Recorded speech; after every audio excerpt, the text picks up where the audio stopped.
Hello friends, good morning. Today we will solve Geeks for Geeks problem of the day, which is prefix suffix string.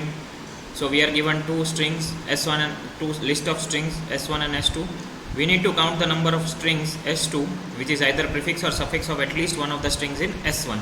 Okay. So yeah, this is again a very good problem. So we need to make some prefix or suffix, right, operations to solve this.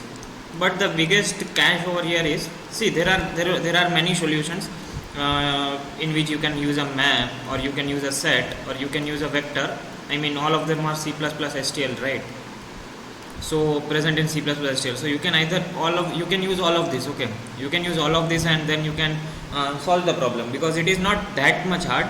But or you can use two for loops, or two loops to solve this problem easily. It is not that much hard to count the number of words in S2 which are either prefix or suffix in S1, right? So, but the biggest catch is that it is told that we require time complexity of maybe big of n and space complexity of big of 1, right? See, now if you use map, set, vector, or any of the data structures, then it would violate this condition. The space complexity there would be big of n, right? And if you use two loops, then it would the time complexity would violate, because it would be then big of n square, or whatever might be the case, or big of n into m square, whatever. I mean, the string lengths are n and m. So either, see, both of these approaches can be used, and maybe you can get a verdict pass. You can get a pass verdict by using any of the two approaches. But we are here to optimize it to the maximum level, right? In interview, you may be asked that you reduce the space complexity to big of 1. Then you need to tell them the approach, right? So let's discuss the most optimal solution. I know that there will be lots of solutions for prefix, suffix, and map, set, and vector, but let's look at one of the most important solution, and it is very important to know it in the interviews also. Okay, so whenever you hear something of prefix or suffix, or I would say matching, right?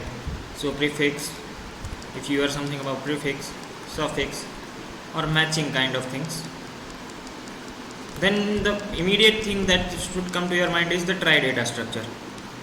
So trie data structure is designed in a way such that the space complexity would not exceed big of 26 generally, in most of the cases. So this is nearly equal to big of 1 only, because it is constant space, right?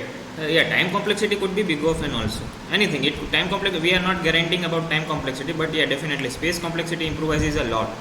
So that's the reason we use trie data structure. Now I will not give you the introduction to trie data structure, right? Because I will paste the description. I will paste the video link in the description of Striver's video, or Striver's video, wherein he has explained the trie data structure, how it works, and the entire template. I would say C++ class template, which I also follow. C++ class template for designing the trie data structure. Okay, so I would paste that video in the description. And in this video, I will only explain you the trie data structure solution, because it is a big of 1 complexity solution, the space complexity solution. And how can you apply trie data structure in this type of questions? So that I would explain to you now. Okay. So if you are a beginner and if you do not know what trie is, then definitely go to the video link first, video link in the description, and then come back and watch this video again. Okay. Otherwise, you will not get lot of many things. Okay. So now let's start with the intuition of this problem. So there are two arrays, right? So in trie data structure, we insert strings in the form of nodes. Okay, so let's say this is my C, then I would insert A. So see, we are told that we need to count the number of strings in S2 which are either prefix or suffix in S1. So we need to insert in our trie the strings of S1, not S2. Why? Because S1 is our base data structure, right? Base data, or not data structure, it is our base data. Now upon which we need to check if cat is present as a prefix in this string, or in this string, or etc, right? So first, one by one, I will insert all of the strings in S1. So cat, now then cat is already there. Now it can be A,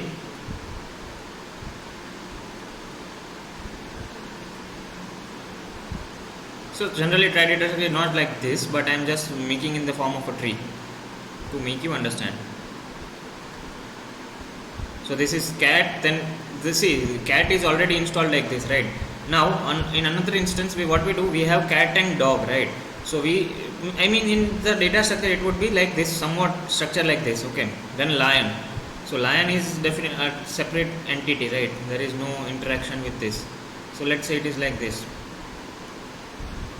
Okay, now what we do, see, once you insert in the try data structure, and again insert, search operations are very well explained by Striver, the video which I provide in the description. So yeah, once you complete entire try data structure series, or I would say at least the insert and the search operations, then only come back here and then watch this video, okay? So this is now I need to search, right? So I would search for cat. So I would begin with root node. This is root node. C is present, yes. A is present, yes. T is present, yes. Okay, marking it as 1. So my count is increasing to 1. Now again, next thing is dog. See, there is one more important thing in this problem.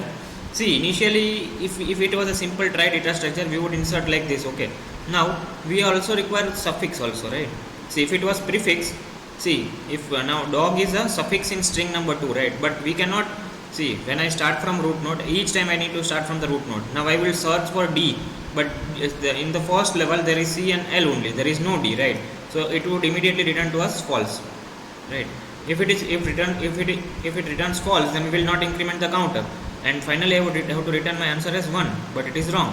Why? Because dog exists as a suffix. Dog exists as a suffix in this string. So we will take two instances of try T1 and T2. T1 is for prefix, for searching prefix, and in T2 what we would do, we would reverse all of the strings in S1 and then insert it again for suffix operations. And at the time of search for in S2 for T1, we would search as it is, and otherwise we would reverse this all of the strings in S2 also, and then we would search. So it is somewhat bit of maths or bit of implementation type. So now see, let me show you the code first. See, this is the base template try data structure template, which is very common and you can use it anywhere.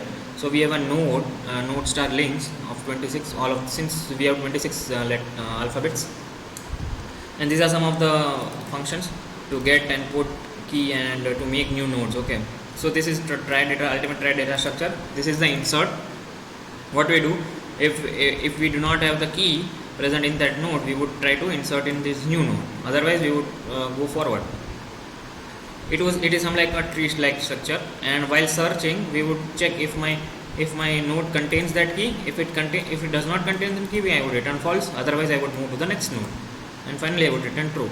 So in this problem we have taken two instances of try object. Now initially I would insert in T1 the string as it is, but for T2 I would reverse the string and then insert. Why? Because I told you, right? Because we also require suffix operations. We also require suffixes, and if you insert like this, then you will not get the suffixes count. Okay, now finally when my count, I would initialize my count with 0. Now this very important concept, okay? See, if it is present in T1, if the string is present in T1 while I am searching the prefixes, then I would mark B1 equal to true and I would increment my count.